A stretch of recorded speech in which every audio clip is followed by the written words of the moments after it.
Today I'm showing you an insane build that basically gives you invincibility as well as be able to hit for over 1,000,000 damage in solo gameplay stacking on a high tier boss.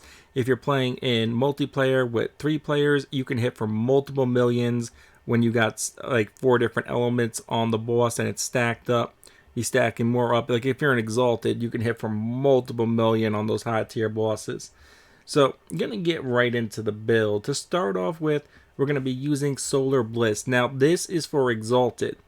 You don't really need this if you're not on Exalted because the build's so powerful to begin with. Then when we use the Beetle, if you got about 80% of this build, like the right perks and secondaries and everything lined up, say you got about 80% of that, you really don't need Solar Bliss. But Solar Bliss is crazy for Exalted, or if you only got about 50% of the build. What it does is it boosts our Consume Blast by X amount, like this is on the higher end, not max, but it's near the top at 129 ignite power, but we get no negative effect because there's no other fire in the build. So we're only getting the positive effect here.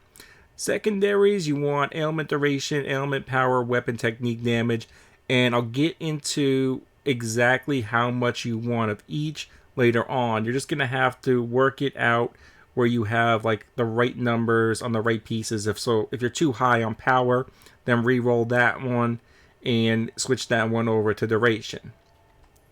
Next, we got a very easy one to re-roll, and we do want this on the high end because this build also does revolve around getting the focus on the dual blades insanely quick. So this is a very easy one to re-roll. Try to get like 31, 32 plus on the weapon technique charge speed on the critical hits. Next up, we have a very hard one to get the God roll, and this is the God roll in my opinion. We want a weapon technique charge speed on critical hit, and we want weapon technique charge speed on weak point hits. Now don't get stressed because it might take you 30 or 40 rolls to get this roll. What you really want is the weapon technique charge speed on the critical hit. There's a couple of good other secondaries. The best secondaries in my opinion would be more crit damage on Rampage, more health on critical hit. Those would probably be the two best. I think there's maybe one other potential for the secondary. But as long as you got the weapon technique charge speed on the critical hit, even if the secondaries are crap, take that for the moment until you're able to get a better roll and keep upgrading until you got the God roll or you're satisfied. But this is going to give us insane charge speed on our dual blades, getting into focus insanely quickly within just a few slashes or like one power move. Like sometimes I hit max focus on one spin if I hit the weak point on the spin, like the RT charge hold. Sometimes I can get the max focus just off one charge on the RT. That's how crazy the weapon regen is. If you hit the crit and you hit the weak spot within 10 seconds, it just jumps up on the next few hits. Next up, we got more crit chance. Now we're going to be taking negative Rampage charge speed, but we're going to work that out. We are still going to be taking advantage of Rampage.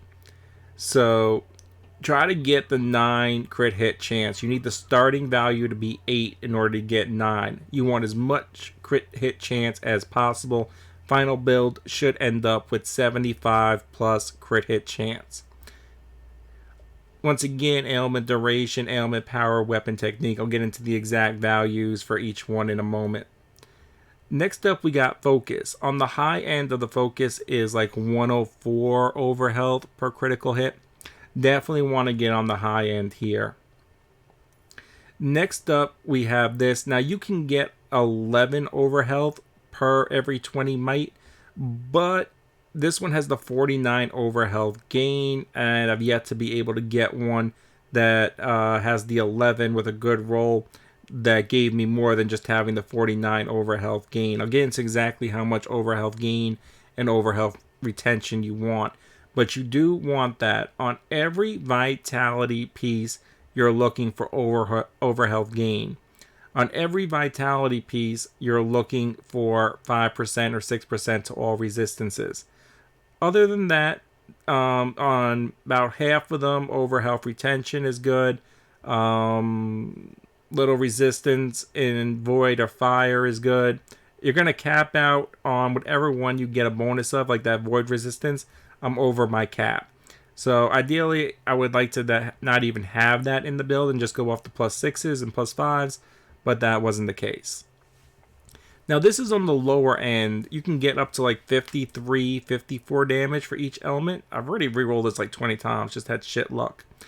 And you do want the overhealth gain once again, and the resistance, because this is a vitality and we need that for the build.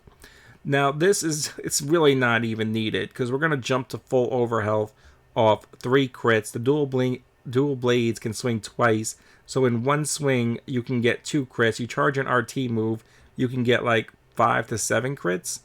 You're basically jumping to overhealth, max overhealth within a flash. So quick with this build. But this is nice. There's no other good 5s for the build. But the nice thing about this one is that 70 actually turns into a couple hundred. And your overhealth does slightly go down over time. And if we're swinging away and we're just walking around and one dude bleeds out, then our overhealth jumps back up to max. So we might as well go with just a little bit more overhealth, because there's no other 5 that fits the build. Once again, overhealth gained, all resistance. Lastly, for the build, we're going to run the extended chill duration, which helps us put a lot of chill stacks and do insane consume damage. Arcane Fury is not big on the build. You basically pop your Arcane Fury if you ever get hit past your overhealth and you're at a point where, like, potentially I might not be able to get the strike before I get hit, and I might actually go down. So at that point, just pop your Arcane Fury and go get your health, go get your focus, and your health back up to max. Once again, ailment duration or ailment power, whichever you need more, and I'll get into the numbers in a moment. And water damage is actually good. Water damage affects how much damage we're going to be doing when we use our weapon technique. So moving on into the stats, since I mentioned this like 10 times already. Now these numbers are not ideal. I'm still working on moving around my build a little bit, but I can tell you that you basically are always at 75 plus overhealth. By the way, this is really an exalted build. You really do need to be exalted. You don't need to be. You're gonna be at 75. Well, yeah, you need that. You need to be exalted so you get the 75. You don't get knocked back when you get 75 plus overhealth. But what you want is your damage for your weapon technique probably around 225 to 250. You really don't need it up. I have it up too high at the moment because you're always at plus 75 overhealth. So you're always getting like an extra 500 weapon technique damage from the ability. It's just not needed to be over 300. I need more duration. I don't even need more duration. More duration would just help me hit for even more insane numbers, because I just have more stacks of chill because a couple of them wouldn't have disappeared. So keep your damage for your weapon techniques somewhere around 225 to 250. Power is not needed in this build for your ailments. You only need enough to really just freeze a little bit, and that's not even needed either. So put your power at like 60. If you're at over 100 on your power, you're too high. 80 is okay. I'm not going to bother lowering my power, but 60 to 100. Ideally, I would say 60 for the power. Just enough to freeze bosses. Duration, minimum 100, 125. Ideally, 200, just over 200. Closer to 200 for the duration will help you have like 40, 50 stacks on dudes instead of like 30 stacks on dudes. So I definitely get the duration ideally up to about 200 or just slightly north of 200. You're not going to be able to get it much higher. and be able to take advantage of the invincibility as well. For our overhealth gained, we want it at like 170 plus. You could go as high as 200. With 200% overhealth gain, you're looking at basically 2 swings, basically to get to just about max overhealth.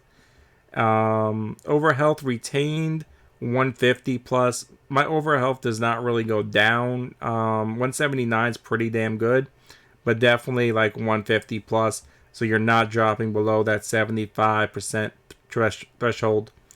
And your resistances should be all at 40 plus.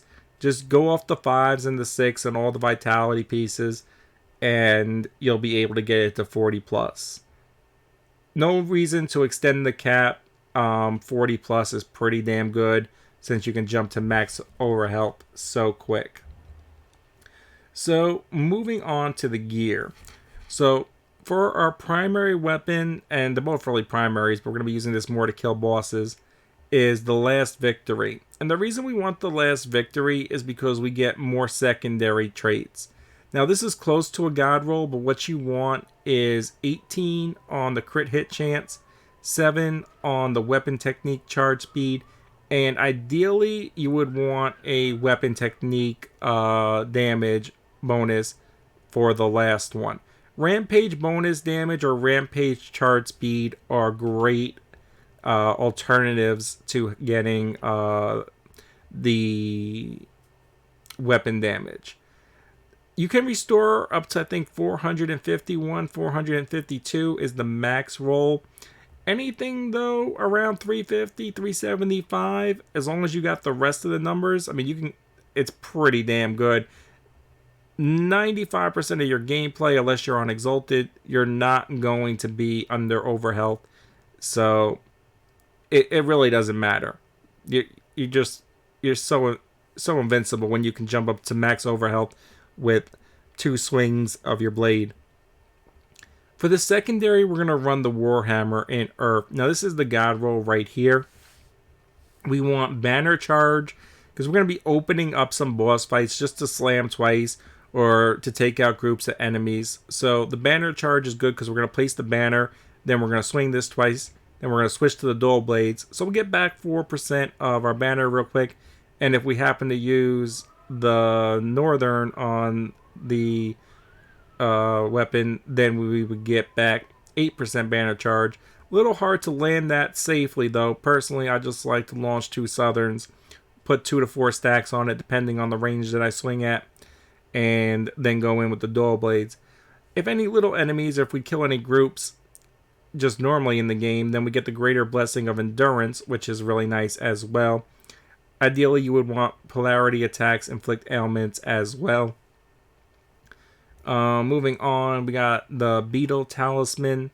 For this, we would want the 18 crit hit chance, the weapon technique damage. Rampage charge speed is actually a really good option as well, because we did take a hit on our rampage charge for putting on the bonus damage on our shockwave. So, oh no, for our extra crit chance, we took the negative effect for the rampage charge speed. So it's a little nice to have 1 extra rampage charge speed in the build, besides the charge speed you'll get from the skill tree. And I'll show you that in a moment. For our pendant or amulet, we want the Pendant of Levis. 29 is basically max. I think it can go high as 31 bonus ailment consumption damage. Try to get on the high end. This is a pretty big one. But what's more important is the roll. I'm still trying to get the roll for this one. Ideally, you would want 18 crit hit chance, 17, 18, the double. Crit hit chance doubled, and then getting it at the end. +5 to all resistances is good. We only get 5 vitality pieces in the build, and you could even run this with 4. That's why I was saying 40 plus. This would be fine to have in might, but you want at least like 4 pieces of vitality. You're going to have the 3 in the augments, and then for these you want at least 2 mights, at least 1 vitality, And your final piece can be Vitality, Spirit, or Might. Add a little bit more into what you want. Ideally, I would say Vitality or Might, even though the build is low on Spirit, because you're stacking so many stacks, it really doesn't matter that your Spirit is low. And our regen rate is so high to begin with, and it's going to get even crazier in a moment. We really don't need extra Spirit. So go for double crit hit chance, ailment power, or ailment duration if you need it, and +5 to all resistances. Those would be your best options. Moving on, we need a way to consume, and we're going to use Heavenly Reversal because for the dual blades, it's really easy to get them with the timing attack. Now, the bonus damage number for this doesn't matter that much because it doesn't affect your consume damage. It only affects your timing attack damage, and this build does not revolve around doing damage in timing attacks. It revolves around striking heavily with the Warhammer or using the dual blades and going into focus very quickly, using the focus, killing and doing insane damage, and then going and ramping back the focus up and rinse and repeat. So we don't need damage on our timing attacks. What we need are the secondary rolls. And what you want doubled is the weapon technique charge speed. We want to get into focus as quickly as possible. Second best option would be the weapon technique damage. Then you could have other things like rampage charge speed, rampage bonus damage, dual blades. I would rather have had the dual blades over the Warhammer, but it came with the double charge. It's pretty much God. It's just short of God, so I just left it alone. Couple of good secondaries you can have, but most importantly, get the charge speed, and ideally you would want the weapon technique damage as well. Next, we have the Eye of the Dragon. Now, the bigger part of this is probably the overhealth retention. You want the overhealth retention on the higher end, and the overhealth 350 plus, ideally. We're gaining more off our crit damage, but when an enemy dies, this combined with the other augment, the Lion's Pride, and by the way, there is a primal version of that. I just have been unlucky. Got 50 pages of the regular version, can't get the primal. The primal version does give you another 100 plus per kill. So basically, if anything ever dies and it has an ailment on it, you basically jump from, well, you do. You jump to max health from any point. You can have no overhealth. You're just going to go right to max overhealth. So 350 plus on the overhealth. Try to get on the higher end of the retention if possible. Obviously, we want more overhealth gain. Damn it, all resistances. Earth resistance isn't needed. The God roll would have probably been ailment power and ailment duration. Next up, we have the Plague Pennant. This is on the higher end of the roll. I think these are actually both max values at 49% ailment power and 63 damage for each type of ailment. What we want on this is weapon technique damage, because this is for everybody. Crit hit damage, ailment power, ailment duration. Now, because I got dual blades, but because the values on these are so high to begin with, the 49 and 63, I'm just not even re-rolling this anymore. I keep the dual blades for myself, and if I'm playing with somebody else that's using the dual blades, great. But dual blades, ideally, you really wouldn't want on the banner if you're going to be playing a lot in multiplayer, and people are not always using the dual blades. Next up, we have the tier. Now, this matters a little bit less. Crit hit chance, basically at 80 already, but this is going to jump you to 100. You also almost never heal, so it's a lot less important. Crit hit damage is nice. Weapon technique damage, crit hit damage, ailment duration, ailment power. Weak point damage isn't terrible. Definitely like a second tier.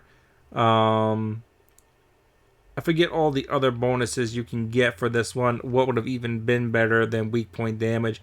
But this is basically a perfect roll right here. Most importantly, get weapon technique damage, crit hit damage, and ailment duration or power. So moving on to the shards. What we want is apply stasis to all enemies in our banner. This does not work on elites or bosses, but it freezes all the little enemies, makes them very easy to kill. And also we gain 300 over health every time we strike one of them, so that just brings us right back up to max. And we want 402 weapon technique damage while we have more than 423 over health. That 423 over health number is completely wrong. It's about 75% plus over health, but no worries, you're going to be at that all day long. So that's 402 bonus weapon technique damage. And that's why I say you don't really need like a crazy number in the stats. Like, I was just putting it together and moving stuff around. I do have to tweak it a little bit, but I wanted to get the build out there because I didn't post it anything like a week. But yeah, ideally like 225 on the weapon technique damage in the build, because you're just going to have that 402 bonus about 90% of the gameplay anyway. And generally when you're not having it, it's just because you're waiting on somebody to hit, so you go right back up to max over health. So moving on to the skill tree. For our skill tree, I'm just going to leave this up. I'll go a little bit into detail.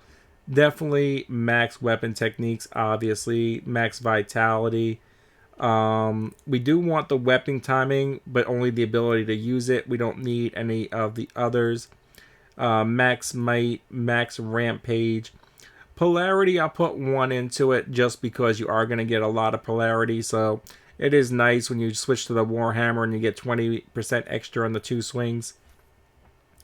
Max crit damage, we are going to be getting all crits, so this gives us a 10% chance on our strikes to get the mark of fragility, so we can do even more damage on the enemy. Generally on bosses, we're always going to get marks unless it's a low level boss, so definitely that 5th tier there. Definitely maxed out on the crit chance.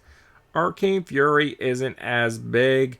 The charge speed, the duration is nice to have, so we got a little bit more invincibility when we want to use it. Little less important. Definitely want our ailment power. We do not need the shield bash or spinning blast to consume ailments, because we're not going to use either of those. Timing attack is just too useful in the dual blades. Max all stats, max all recovery. We don't need to increase the cap on all resistances. Definitely max all spirit, because the build is very weak in spirit to begin with, and it also helps with our regen. Max banner. Now, this one right here, another way to get max over health is just to throw your shield into a group of enemies and set off the explosion. Note, if there's any ailments on the board on enemies, when you do that, it is going to consume them, and it's going to do a lot less damage than if you were to use your timing attack. But it will bring you right back up to max over health, and occasionally I like to just throw it at a group that I'm going at and just really quickly ramp up to max over health if I'm already at, for some reason, like half over health. So for that reason, I put on the 5% charge speed. Now, I put on the weak points because we do want the ability to hit weak points. That gives us more weapon charge speed to get into focus quicker and launch more Warhammers if we're using the Warhammer. And I just threw on an extra 10% weak point damage. You could easily move the charge speed over from the shield throw or the extra 10% weak spot damage to be able to get the properly timed A whenever you're knocked down. That is definitely an option. And other than that, that is, I believe, let me go into actually really quickly. I'll show you this as well. I'm not going to be getting into which ones are most important to start with, mainly because everything's already done. But, you know, just use best judgment, weapon technique, charge speed, ailment damage, weapon damage. If you're still farming, loot damage. Definitely the mites, the vitalities, over health gained. Things that fit the build. We are going to go really quickly over the powers, though. So, you don't parry in this build. You just stand toe-to-toe. So, you want your evade window is longer. Rampage charge speed, so we actually get it. Once we get it, we're going to keep it, or we're going to lose it when there's no more enemies to hit. So, definitely the charge speed. Definitely extra damage on each type of element. Longer durations on our blessings. Faster charge speed. We do not need damage on our shield. Light attack applies. Soul Shatter, definitely less important, but I would go that way. And you could also even use your Northern Technique, applies 25% Soul Shatter buildup. Honestly, you could go either way. Generally, I have the light attack for when I'm doing challenges versus the Southern, but I mean Northern, but you could go either way on that one. This one, 30% Arcane Fury damage for each ally. If you're playing multiplayer and two people have popped their Arcane Fury, definitely want that bonus damage. I go with the faster banner, but that one didn't come up yet. Yeah, extra mark duration, extra overhealth. No, yeah, allies. Sorry, hard to see these things. Allies deal more damage while in your banner area. Definitely the endurance. We do not want to drop below 75 overhealth, so it's better to have endurance than power in this build because we have no way to get endurance besides occasionally slamming the Warhammer. And we will get the endurance occasionally, especially when we're going toe to toe with larger enemies, elites, for a while, like the shielded dudes. And that's really when it does come in most in handy is on the harder elite shield dudes. You'll get that endurance, and at the higher levels like 90, 100 plus, those shield dudes can actually hit very hard, and it's very hard actually. They're like the one dude that is hard to go toe to toe, and you might have to be a little bit more strategic than just swinging away with the dual blades. So it's nice to get that endurance on them. Polarity attack charge speed or polarized bonus damage, they're both fine. I went to charge speed. I would highly recommend not taking more damage on the 375 one. You definitely do not want to take more damage because we do not want to drop below 75 over health. And that is everything in the build. I'm going to link a video because just doing this build and explaining everything has been so long to begin with. It's probably one of my longest build videos for a game to explain everything. So I'm going to link another video. If you're watching this on day one, it might not be uploaded yet, but I'll get that up tonight or tomorrow, and I'll link that video in the description so you can see the gameplay. But yeah, this build is just crazy. You basically you can't die. You can go toe to toe with basically everything. The only thing that's gonna really trip you up is like if you get a couple enemies hitting you from the back on Exalted. But other than that, this is an invincibility build that lets you basically run around, have fun at max overhealth, and do insane damage. So it might take you a while to build into this build, but this is a build to check out and build into. I hope that helps.